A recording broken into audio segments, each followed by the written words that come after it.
हाँ तो दोस्तों, स्वागत है आपका आपके अपने चैनल संजय टेक अपडेट्स में।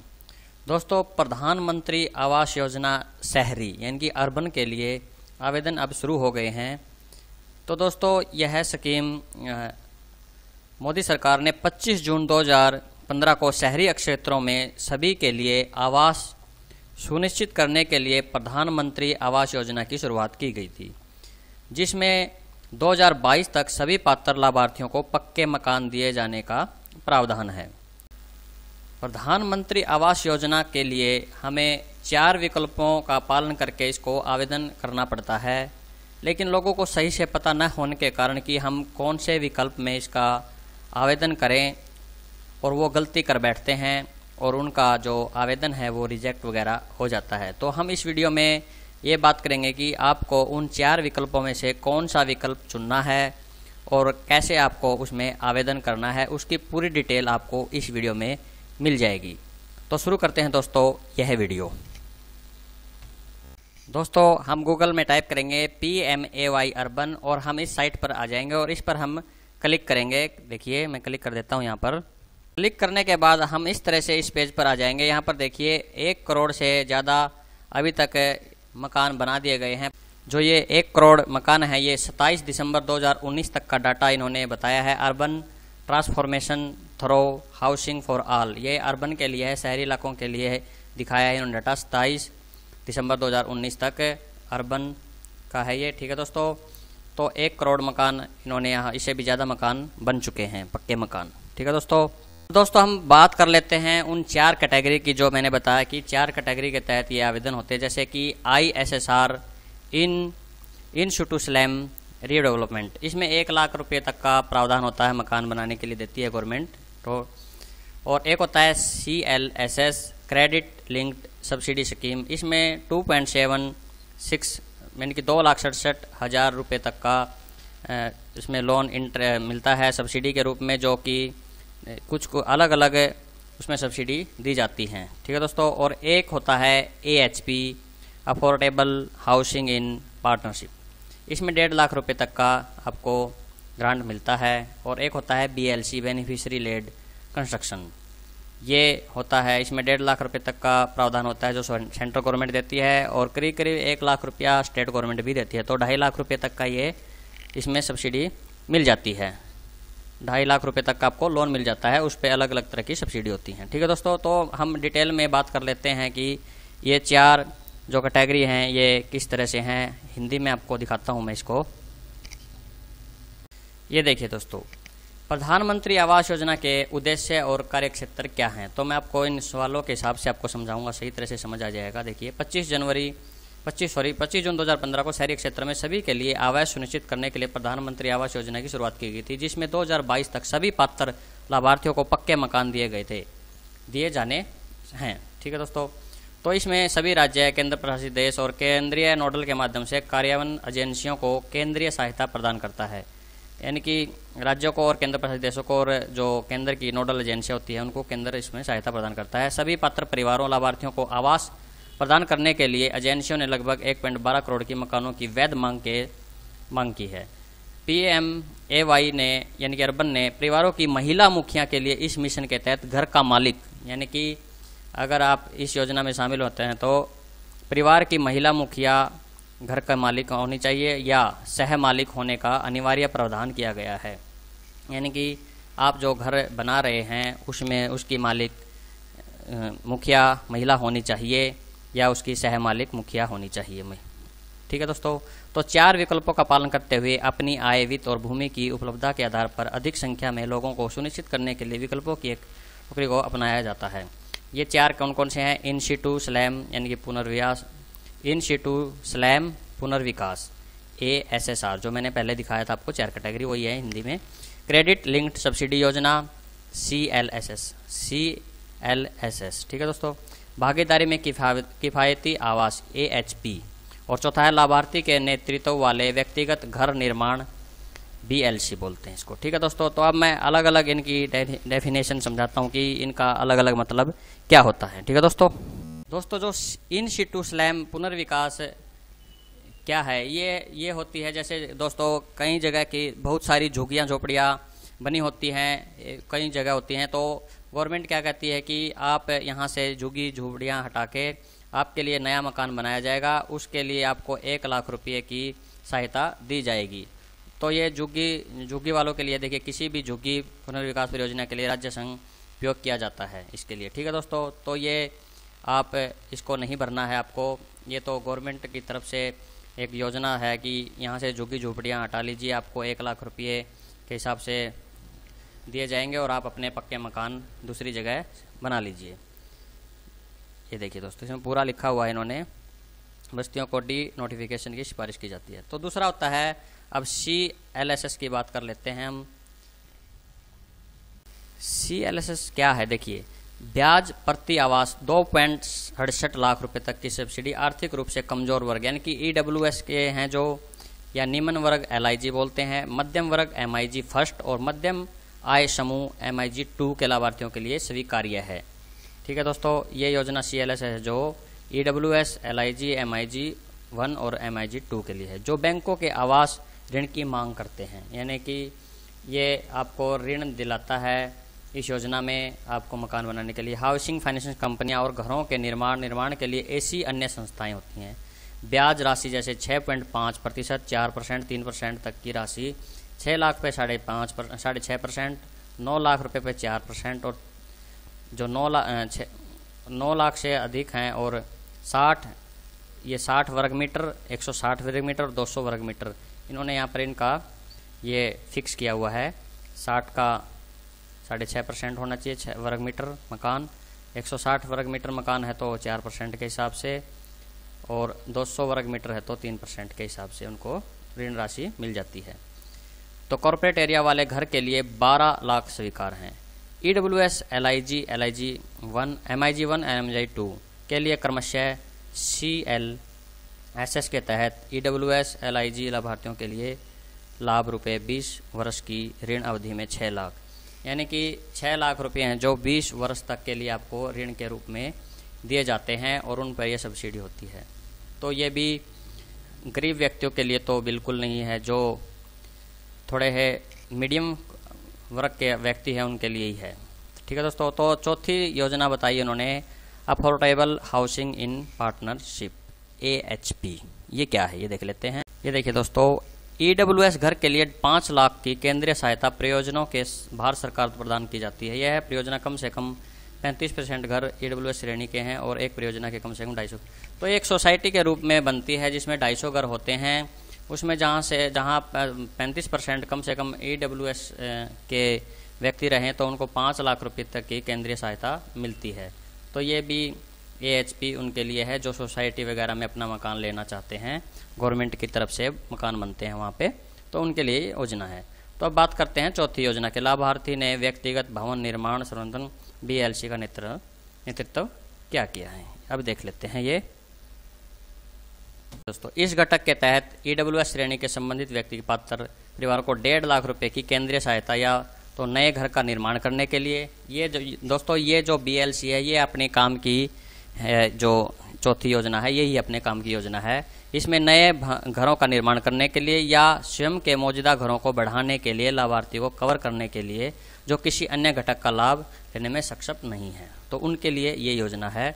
जो अपना पक्का मकान बनाना चाहते हैं, जिनका कच्चा मकान है या पक्का मकान तो है लेकिन वो सही तरीके से नहीं बना, आप उसको बढ़ाना चाहते हैं, तो उसके लिए ये है। 1.5 लाख रुपये केंद्र सरकार देती है, 1 लाख रुपये करीब हरियाणा मतलब स्टेट गवर्नमेंट भी देती है। ये पूरे इंडिया की बात की जा रही है। यहाँ पर अलग अलग स्टेट अलग अलग हिसाब से पैसे देती हैं, लेकिन 1.5 लाख रुपया सेंट्रल गवर्नमेंट की तरफ से ये फिक्स है। अलग अलग प्रावधान हो सकते हैं अलग अलग स्टेट के, जो 1.5 लाख से अलग मिलते हैं। यह लाभार्थी के पास 21 वर्ग मीटर तक के कॉर्पोरेट एरिया वाला पक्का घर है, अक्षेत्र या अर्ध पक्का घर सुविधाओं में से एक में, यानी कि अगर आपके पास कमरा, रसोई, शौचालय, स्नान घर नहीं है, आप उसको बनाना चाहते हैं, तो उसके लिए भी आपको इसमें आवेदन कर सकते हैं। वृद्धि के बाद कुल 21 वर्ग से कम नहीं होना चाहिए, यानी कि आपका जो मकान है 21 वर्ग मीटर से कम नहीं होना चाहिए और 30 वर्ग मीटर से ज़्यादा नहीं होना चाहिए। इन सारण का मतलब है मौजूदा घर में 9 वर्ग मीटर के न्यूनतम कालीन क्षेत्र के अलावा कम से कम एक रहने योग्य कमरा, एक रसोई, एक बाथरूम और शौचालय पक्के निर्माण के साथ होगा। तो दोस्तों कहने का मतलब यही है कि आपको ये जो BLC वाली योजना है इसी में आपको अप्लाई करना है। ठीक है, मैं आपको अप्लाई करने का तरीका बताता हूँ कहाँ से ये अप्लाई होगा। मैंने इतनी सारी बातें आपको सिर्फ इसलिए बताई कि आप गलती से भी दूसरे पर क्लिक ना कर दें। अगर मैं सीधा समझाता तो आप कह देते कि ऊपर वाले ऑप्शन किस लिए दिए गए हैं, तो उनके बारे में भी बताइए। तो मैंने इसलिए डिटेल में सारी आपको बातें बताई। तो मैं आपको अब बताता हूँ कि ऑनलाइन कहाँ से होगा ये। ठीक है दोस्तों, तो दोस्तों हम PMAY की वेबसाइट पर आ गए हैं। अब आपको देखिए यहाँ पर सिटीजन असेसमेंट लिखा हुआ है। तो यहाँ पर आपको सेकंड कॉलम में लिखा है बेनिफिट अंडर अदर 3 कंपोनेंट्स। तो इसको आपको क्लिक करना है यहाँ पर। ठीक है दोस्तों, क्लिक करने के बाद आपको यहाँ पर देखिए अपना आधार कार्ड नंबर या वर्चुअल ID डालकर सर्च करना है और अपना नाम डालना है जो आपका आधार कार्ड में नाम लिखा है। मैं यहाँ पर आधार कार्ड नंबर और नाम डाल देता हूँ और उसके बाद यहाँ click here to indicate that you have read and agree to share Aadhaar. यहाँ पर इस पर क्लिक करना है। यहाँ पर ये इन्होंने लिखा हुआ है कि मैं अपना आधार कार्ड नंबर शेयर करता हूँ प्रधानमंत्री आवास योजना के तहत, तो उसके लिए मुझे कोई भी आपत्ति नहीं है। इस तरह से ये लिखा होता है इनका।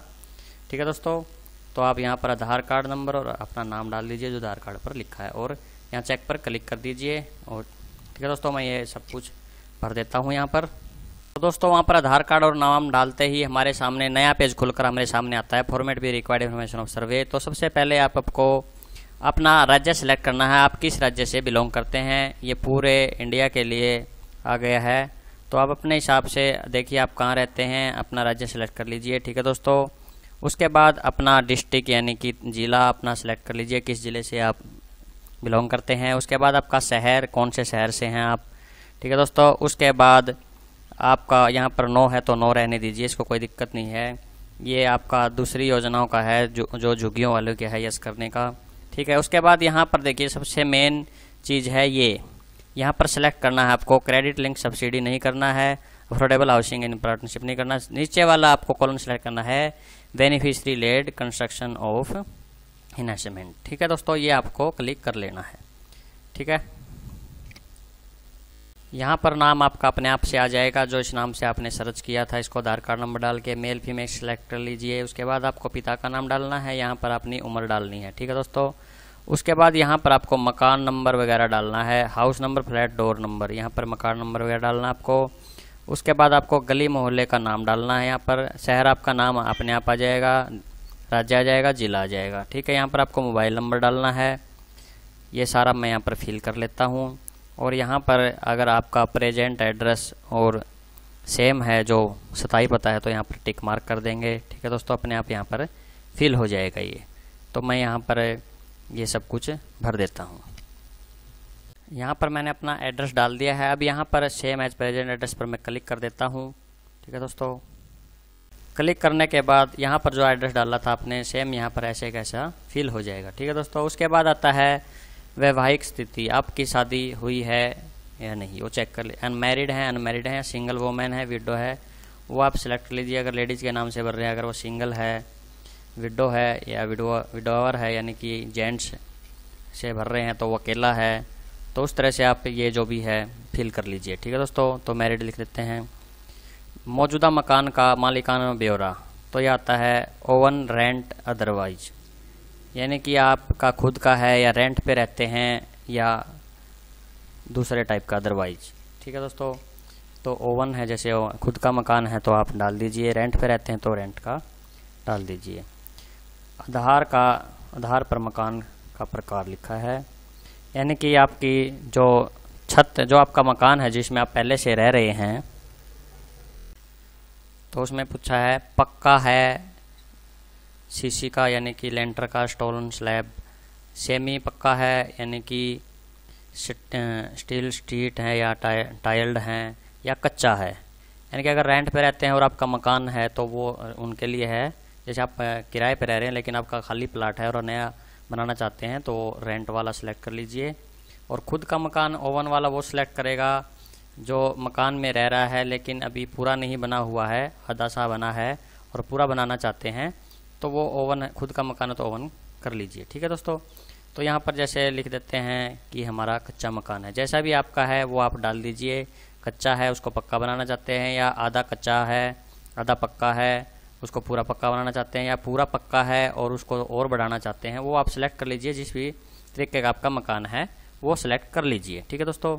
इसके बाद आता है रसोई घर को छोड़कर रियायती इकाई में कमरों की संख्या कितनी है, यानी कि रिहायशी इकाई कितने कमरे हैं आपके इस मकान में रसोई को छोड़ के।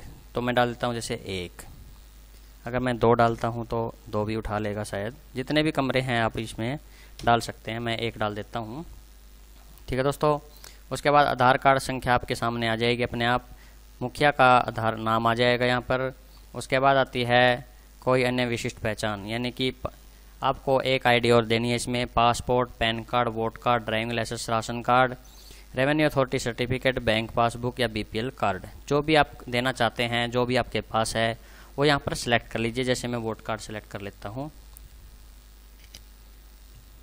जो भी आईडी आप सेलेक्ट करेंगे उसका यहाँ पर आपको क्रमांक डालना है, आपको नंबर यहाँ पर उसका डालना है। ठीक है दोस्तों। वैसे स्टार नहीं लगा है, नहीं भी डालेंगे तो कोई दिक्कत नहीं है, डाल दें तो कोई दिक्कत नहीं है। ठीक है दोस्तों। उसके बाद आता है यहाँ पर परिवार के सदस्यों का विवरण डालना है आपको। जैसे कि आपके परिवार में और कितने सदस्य हैं, wife, husband, son, daughter, father, mother, brother, sister, ये सारा जो भी रिलेशन में है वो आप यहाँ पर डाल दीजिए। जैसे कि शादीशुदा हैं तो वाइफ। ये सिलेक्ट करते ही पेज थोड़ा अपडेट होगा, आपको वहीं दोबारा फिर से। उसके बाद यहाँ पर मेल फीमेल सेलेक्ट करना है। ठीक है। उनकी आयु। उसके बाद आता है आधार कार्ड नंबर डाल दीजिए उनका, जो भी आप उनके आईडी देना चाहते हैं। आधार कार्ड नंबर तो यहाँ पर आपको डालना ही है। फिर उसके बाद एक अदर आईडी और डालनी है उनकी। राशन कार्ड है तो राशन कार्ड डाल दीजिए, कोई दिक्कत नहीं है, सबसे बढ़िया है, सारी लिस्ट भी हो जाएगी। उसके बाद आईडी संख्या डालनी है। उसके बाद आता है ज्वाइंट होल्डर संयुक्त धारक, यस कर दीजिए। यानी कि ये डालना है आपको। मान ले लेडीज आपकी घर की मुखिया, आपके जो खुद प्लाट है उसमें आपकी पत्नी या जो भी लेडीज हैं, माँ है, पत्नी है, वो आपकी साथ सहयोगी हैं, तभी इस योजना का आप बेनिफिट उठा पाएंगे। ठीक है दोस्तों। यहाँ पर टिक मार्क कर देंगे उसका। और अब और यहाँ पर आपने फैमिली मेम्बर ऐड करने हैं तो यहाँ पर ऐड बटन पर क्लिक कर दीजिए। ठीक है दोस्तों। तो inter family member is name, यहाँ पर मैंने नेम नहीं डाला था, वो यहाँ पर नेम डालोगे तो ऐड हो जाएगा ये, और नया कॉलम आ जाएगा। फिर दोबारा से अगर और भी मेंबर आपको ऐड करने हैं। ठीक है दोस्तों। उसके बाद आता है इस तरह से आप अपने मेंबर ऐड करते चले जाएं, जितने भी मेंबर हैं। उसके बाद आपको यहाँ पर अपना धर्म चूज करना है, हिंदू, मुस्लिम, क्रिश्चियन, सिख, जैन, बुद्ध, इस तरह से आप जो भी हैं हिंदू। तो पेज अपडेट होगा, वापस आएगा शुरू में, फिर आपको वहीं जाना है। उसके बाद आपको जाति सेलेक्ट करनी है, जनरल से हैं, एससी से हैं, एसटी से हैं, ओबीसी से हैं। ठीक है दोस्तों। उसके बाद आता है बैंक का नाम। तो आपको अपना जिस बैंक में आपका अकाउंट है वो बैंक आपको सेलेक्ट करना है। जिस भी बैंक से आपने खाता खुलवाया है वो आप यहाँ पर सेलेक्ट कर लीजिए। जैसे कि मैं यहाँ पर SBI का सेलेक्ट कर लेता हूँ। ठीक है दोस्तों। ये फिर अपडेट होगा पेज। उसके बाद आपको यहाँ पर अपना राज्य सेलेक्ट करना है कि स्टेट बैंक कहाँ है ये आपका। ठीक है। फिर अपडेट होगा खाता आपका। तो उसके बाद आपको अपना बैंक का स्टेट सेलेक्ट करना है। ठीक है दोस्तों। उसके बाद आपको अपना जो बैंक खाता है उसकी सिटी सेलेक्ट करनी है। उसके बाद ब्रांच सेलेक्ट करना है आपको, कौन सी ब्रांच में आपका खाता है। यहाँ पर खाता संख्या डालनी है, दोबारा फिर आपको खाता संख्या डालनी है कन्फर्म करने के लिए। इस कस्बे में शहर में रहने की वर्षों की संख्या। फिर आपको डालना है कि इस जहाँ पर आप मकान बना रहे हैं वहाँ पर आप कितने दिनों से रह रहे हैं, 0 से 1 साल, 1 से 3 साल, 3 से 5 साल या 5 साल से भी ज़्यादा, वो आप सिलेक्ट कर लीजिए। उसके बाद आता है मौजूदा रिहायशी इकाई का आकार। आप जिस मकान में अभी रह रहे हैं वो 2 डिजिट के उसमें डालना है आपको। एरिया वर्ग मीटर में डालना है आपको, कितने वर्ग मीटर का आपका मकान है। जैसे 25 वर्ग मीटर डाल दिया मैंने। ठीक है दोस्तों। उसके बाद क्या आप विकलांग हैं, यस या नो पर क्लिक कर दीजिए। अगर यस है तो देखिए जो भी है यस या नो आप क्लिक कर लीजिए। यस करने से कोई नया पेज तो नहीं खुल रहा है, मैंने करके देख लिया है क्लिक। यस या नो जो भी कर दीजिए आप, ठीक है। उसके बाद जो भी आप हैं वो करिए, विकलांग है तो यस, नहीं है तो नो, ठीक है। उसके बाद आता है भारत में कहीं भी आपका अपना मकान है, आपके परिवार के पास भारत में कहीं भी अपना मकान है, अगर है तो क्लिक करके देख लेते हैं क्या आता है। अगर नो है तो दोनों मैं करके देख लेता हूँ, ठीक है दोस्तों। अगर नया पेज खुलता है मैं आपको बताता हूँ। अगर दोस्तों आपके पास दूसरा मकान है, यस करते ही आपके सामने एक और नया पेज खुलेगा। उसमें बस्ती का नाम, राज्य, शहर का नाम, ज़िले का नाम वगैरह डालना है और कितने आपके वर्ग मीटर में वो भी आपको यहाँ पर शो करना पड़ेगा, ठीक है दोस्तों। तो मैं यहाँ पर नो कर देता हूँ, मेरे पास जैसे नहीं है, आवेदक के पास नहीं है, ठीक है दोस्तों। उसके बाद आता है रोजगार की स्थिति, एम्प्लॉयमेंट, सेल्फ एम्प्लॉयड हैं, सैलरीड हैं, रेगुलर वेज पे हैं, या लेबर हैं या अदर हैं। जैसे लेबर पे हैं तो लेबर पे क्लिक कर लीजिए, जो भी आपका रोजगार की स्थिति है वो कर लीजिए। ऑक्यूपेशन अब आता है आपका, आप लेबर में किस तरह का काम करते हैं वो आप सेलेक्ट कर लीजिए। जैसे फार्मर हैं, ये कई कंस्ट्रक्शन वर्कर हैं, प्लम्बर वगैरह हैं, सारा कुछ है इसमें, आप अपने हिसाब से चेक कर लीजिए। यहाँ पर जो सिलेक्ट करोगे उसके हिसाब से यहाँ पर भी ऑक्यूपेशन आपका आ जाएगा। जैसे कि मैं यहाँ पर डाल देता हूँ बिजनेसमैन, सेल्फ एम्प्लॉयड वगैरह सब कुछ इसमें आ जाएगा आपका। अदर वर्क, अगर आपका काम इसमें नहीं आता तो आप अदर वर्क भी कर सकते हैं इस पर, ठीक है। उसके बाद आता है दोस्तों आप परिवार की औसत मासिक आय रुपये में, यानी कि एक महीने की आपकी इनकम कितनी है। जैसे कि मान लो आप गरीब, कोई भी गरीब परिवार है तो 10,000 रुपये भी आपके लिए ज़्यादा हैं, तो जैसे 10,000 रुपये भर लेते हैं, अपनी एवरेज के साथ भर दीजिए, ठीक है दोस्तों। उसके बाद आता है क्या आपके पास BPL पर कार्ड है। अगर आप BPL पर कार्ड है तो यस करेंगे और इसका यहाँ पर आप BPL कार्ड की संख्या डाल देंगे। अगर नहीं है तो नो कर दीजिए। मैं यहाँ पर नो करके देख लेता हूँ क्या नया ऑप्शन खुलता है इसमें। दोस्तों मैंने नो कर दिया है तो BPL जो संख्या डालने का ऑप्शन था वो भी यहाँ पर चला गया है। तो BPL कार्ड है तो उसकी संख्या डाल दीजिए, नहीं है तो नो कर दीजिए, ठीक है दोस्तों। उसके बाद आता है परिवार की आवास आवश्यकता, न्यू हाउस चाहिए या इनहेंसमेंट चाहिए, यानी कि नया घर बनाना है या आपको उसी में और पक्का मकान बढ़ाना है, वो आप यहाँ पर देख लीजिए। नया मकान के लिए आवेदन कर रहे हैं बनाने के लिए, या उसको आपको और आगे बढ़ाना है, ठीक है दोस्तों। तो आपको आगे बढ़ाना है यानी कि वृद्धि करनी है उसमें। तो आप ये पूछते हैं कि उल्लेख कीजिए आपको क्या क्या वृद्धि करनी है। एक कमरा बनाना है, kitchen, bathroom, toilet, one room kitchen बनाना है, 1 रूम टॉयलेट बनाना है, 1 रूम बाथरूम बनाना है, 1 रूम टॉयलेट और किचन तीनों बनाने हैं। ये आप जो भी करना चाहते हैं वो सिलेक्ट कर लीजिए, ठीक है दोस्तों। जैसे 1 रूम टॉयलेट और किचन ऐसे हम इसमें डाल देते हैं। जो भी आप करना चाहते हैं वो आप इसमें डाल दीजिए, ठीक है दोस्तों। किचन बनाना है, बाथरूम बनाना है, टॉयलेट वगैरह जो भी है आप अपने हिसाब से डाल लीजिए, ठीक है दोस्तों। उसके बाद ये नीचे लिखा आता है कुछ इसमें अस्वीकारण, आवेदक प्रारूप 4 क और ख आवास एवं शहरी गरीबी उप मंत्रालय द्वारा जारी की गई प्रधानमंत्री सबके लिए आवास शहरी मिशन दिशा निर्देश के अनुरूप है। संभावित लाभार्थियों से अनुरोध है कि प्रारूप में आवश्यक जानकारी भरने से पहले ऊपर लिखित मिशन दिशा निर्देश के पात्रता संबंधी मानदंड की जाँच कर लें। वे प्रारूप राज्यों शहरों की ओर से आवश्यक जानकारी संकलन की सुविधा के लिए सिर्फ प्रदान की जा रही हैं। आवेदन पत्र से दी गई जानकारी की जांच, आवेदक की योग्यता मानदंड की जांच, फार्म की स्वीकृति और अस्वीकृति और दिए गई जानकारी या राज्यों के डाटा में समावेश की जिम्मेदारी पूर्णतः राज्य नगर सरकार की है, न कि भारत सरकार की। यानी कि जो आपका एरिया का नगर पालिका वगैरह हैं वो ही आपका इसका वेरिफिकेशन करेंगी कि आपने जो जानकारियाँ भरी हैं वो सही है या नहीं है। उनकी वेरिफिकेशन के बाद ही आपको ये राशि अलॉट की जाती है। और ये सब फिल करने के बाद यहाँ पर आई एग्री पर क्लिक कर दीजिए। यहाँ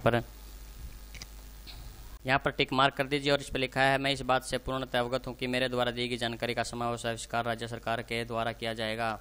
आवास और शहरी गरीबी उपशमन मंत्रालय भारत सरकार केवल इन प्रक्रिया से सहायता प्रदान करती है। और यहाँ पर जो कैप्चा कोड आपके सामने आएगा वो यहाँ पर सेव पर क्लिक कर दीजिए और उसको सुरक्षित कर लीजिए। और जो भी अगर आपकी कोई गलती रह गई है एक बार उसको चेक कर लीजिए। इसको सेव करने से पहले कोई गलती आपने तो नहीं कर दिया भरने में, ठीक है दोस्तों। और अगर आपकी सारा कुछ फॉर्म सही है तो आप इस सेव पर क्लिक कर दीजिए, ठीक है दोस्तों। तो दोस्तों यहाँ पर सेव पर सुरक्षित करते ही आप क्लिक करेंगे तो आपका फॉर्म कंप्लीट हो जाएगा और आपको एक एप्लीकेशन आईडी मिल जाएगी कि आपका जो ये फॉर्म है वो स्वीकार कर लिया गया है और ये आपकी आईडी है। तो इस तरह से आप प्रधानमंत्री आवास योजना शहरी के लिए आवेदन कर सकते हैं। तो मैंने दोस्तों कहीं कहीं से ये सारी इन्फॉर्मेशन इकट्ठी करके पूरी एक वीडियो में डाल दी है कि आप किस तरह से इस योजना में लाभ ले सकते हैं, कौन सी 4 विकल्प मिलते हैं, कौन सा विकल्प आपको चूज करना है। अगर आपने गलत विकल्प चूज कर लिया तो आपको बेनिफिट नहीं मिलेगा। तो आप समझ गए होंगे किस तरह से ये आपको सारा काम करना है। तो दोस्तों इन्फॉर्मेशन अच्छी लगी तो वीडियो को लाइक और शेयर कर दीजिए, और अगर चैनल पर आप पहली बार आएँ तो चैनल को सब्सक्राइब कर लीजिए। इस तरह की इन्फॉर्मेशन भी आपको आगे मिलती रहेंगी। ठीक है दोस्तों, धन्यवाद वीडियो देखने के लिए।